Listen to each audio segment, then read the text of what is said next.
Our no a 5 billion market size is not our optimum, because even a $50 billion market in a way could be small. By large markets, I mean like travel, it's a trillion, food is a trillion. I mean, those are like end up being insanely competitive. Tread in the dump truck space is a $37 billion market.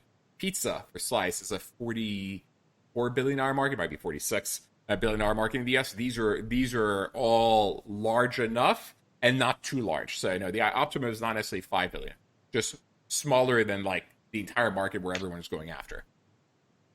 Right. And often people sort of fake this, right? This is part of the reason that we like to see your thinking, right? Because if you say to me, travel is a trillion, so no problem, my business is big enough, it's not really the right way to think about it, right? Because you're identifying a specific problem, and I want you to think through that as Exactly. well. If you're an adventure travel marketplace, you're not going after travel.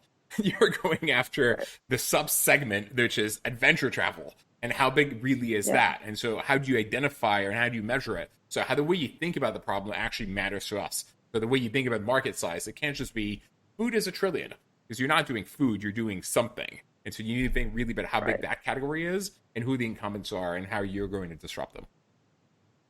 Yeah. We had an entrepreneur in resident that was interested in doing sort of like wellness retreat marketplace. And the problem was it was hard to identify how big that market, right? Because yoga is a massive market, meditation, massive market, travel, massive. But actually identifying, okay, is it spas? It can be hard. So you have to be thoughtful and you need to prove, and we're gonna figure that out.